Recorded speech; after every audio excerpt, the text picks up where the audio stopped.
Bonjour, voici un petit tutoriel concernant l'évaluation booléenne d'une variable ou d'une expression qui sera en général une expression conditionnelle. Alors c'est assez important comme chapitre dans la mesure où cela concerne évidemment les structures de contrôle, qu'elles soient conditionnelles ou répétitives, car les conditions de ces structures de contrôle vont piloter la structure dans un choix de traitement ou dans la répétition du traitement. Donc c'est un chapitre important.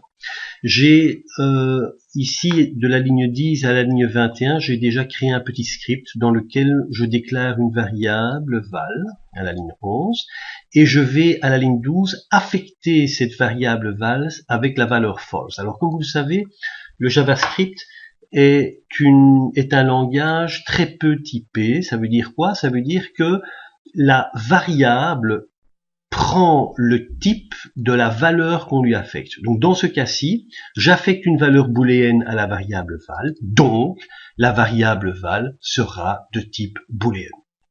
À la ligne 13, j'affiche le contenu de la variable val ainsi que son type grâce à l'opérateur typeof. À la ligne 15, j'annonce que je vais convertir en booléen. Dans ce cas-ci, c'est déjà évidemment une variable de type booléen. Grâce à quoi? Grâce à une méthode, qui est la méthode booléen, qui accepte comme paramètre une variable et qui va transformer cette variable en type booléen. À la ligne 17, je vous confirme tout ça, évidemment avec le contenu de la variable val et le type de la variable. Alors, dans ce premier cas, on va un petit peu voir ce que ça donne du côté du net. Si je fais F5, qu'est-ce qui se passe? Eh bien, effectivement, pour mon premier document.write, j'ai effectivement false comme contenu de variable, et c'est effectivement un type booléen. Forcément, si je convertis ça en booléen, j'ai exactement la même chose pour mon deuxième document.write. Alors, maintenant, on va voir les différentes, les différentes valeurs différentes valeurs qui vont donner une valeur false lorsqu'on les convertit en booléen. La première valeur que je vais utiliser, c'est 0. On prend la valeur numérique 0. Que va-t-il se passer? On va aller voir ça tout de suite. F5. Qu'est-ce que vous constatez? Vous constatez que 0 est de type number? Tout à fait. Ici, j'ai bien mis un 0 de type number. Je ne l'ai pas entouré de guillemets. C'est un type number que j'affecte à val, donc val est maintenant une variable de type number, et j'affiche son contenu et son type. À la ligne 16, je fais de val non plus une variable de type number, mais une variable de type booléen. Et là, qu'est-ce qui va se passer? Eh bien, on constate que la valeur contenue dans val, c'est false, et son type est bien booléen. Donc lorsque vous entrez la valeur 0, dans une variable, elle est évaluée à false en booléen. Alors maintenant, on va faire 0, mais cette fois-ci, on va le mettre entre guillemets, la chaîne de caractères 0. Qu'est-ce que ça va donner? Eh bien, vous constatez ici que c'est tout à fait différent. Vous constatez ici que c'est la chaîne de caractères 0, on voit bien ici, 0 est de type string. Lorsque c'est la chaîne de caractères, eh bien, cette fois-ci, la variable renvoie true. Donc, il faut faire bien attention. Entre un 0 type number et un 0 type string, la valeur booléenne de la variable change. Alors, on va revenir vers les valeurs qui vont renvoyer false. Imaginons la valeur nulle. Alors, c'est quoi la valeur nulle? On en a déjà parlé en classe, évidemment. Eh bien, c'est une valeur qui exprime qu'aucune valeur n'existe pour la variable. Attention, ce n'est pas le cas d'une variable qui n'a pas été affectée.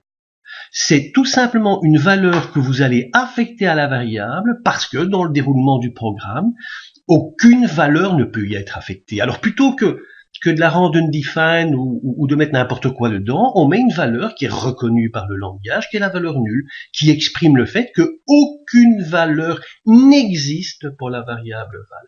Et bien dans ce cas-ci, qu'est-ce qui va se passer? Eh bien, nous avons effectivement, on va valeur nulle, je vais sauver, voilà. F5, nul est de type object. Bon, on n'a pas encore vu le type object, mais on verra ça plus tard, en 6e année. Ici, vous avez, lorsqu'on transforme ça en booléen, eh bien, ça renvoie false. On est bien en type booléen. Donc, ensuite, qu'est-ce que je peux encore avoir comme possibilité? Je vais prendre une chaîne de caractères vide. Si j'ai une chaîne de caractères vide, eh bien, vous allez également avoir, lorsque vous convertissez cette variable en booléenne, un false. Hop, pas oublier de sauver, et c'est parti.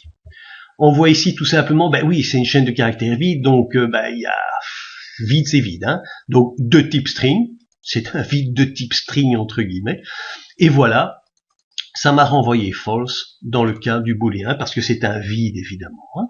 C'est comme si c'était la valeur 0 numérique. Bien, alors, maintenant, imaginons que l'on n'affecte pas la variable val. Si on n'affecte pas la variable val, là j'ai mis mon affectation en commentaire, que va-t-il se passer?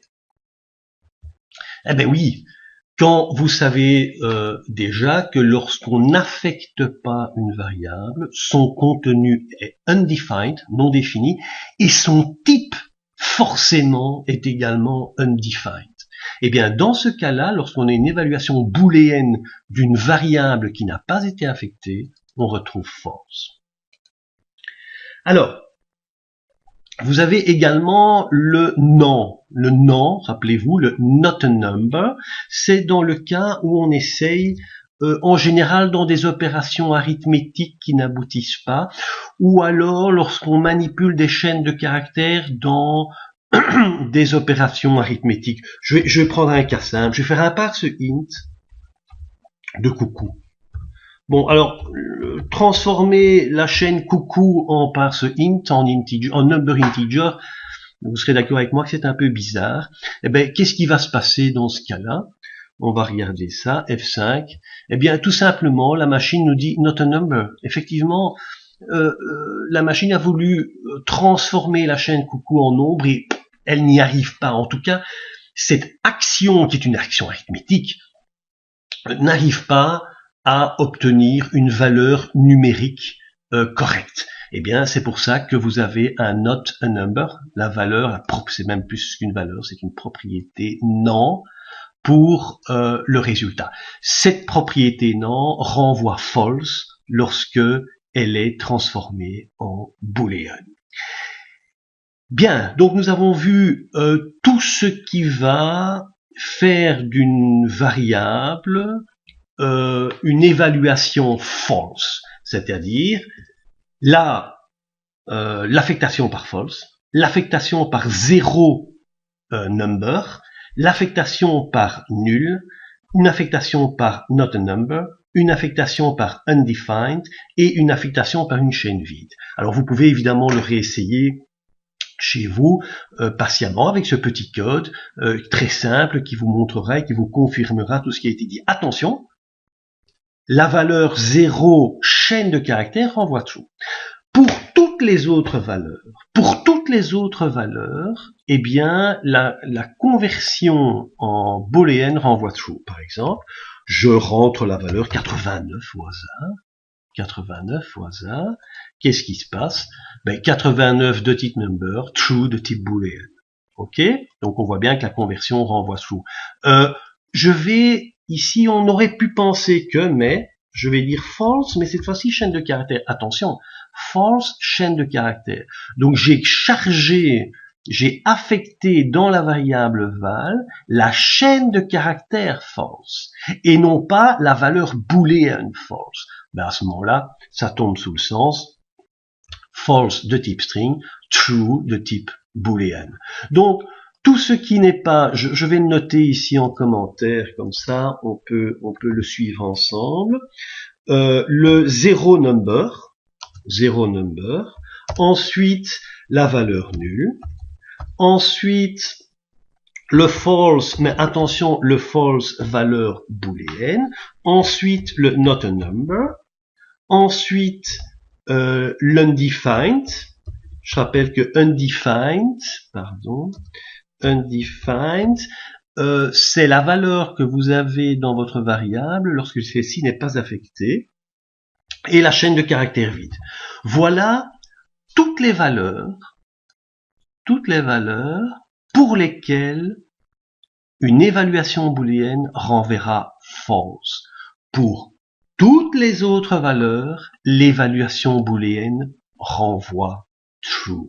Alors ceci est important car la bonne maîtrise de l'évaluation booléenne des variables et des expressions, qu'elles soient arithmétiques ou autres, eh bien, vous permettra de bien comprendre les structures de contrôle conditionnel et répétitives.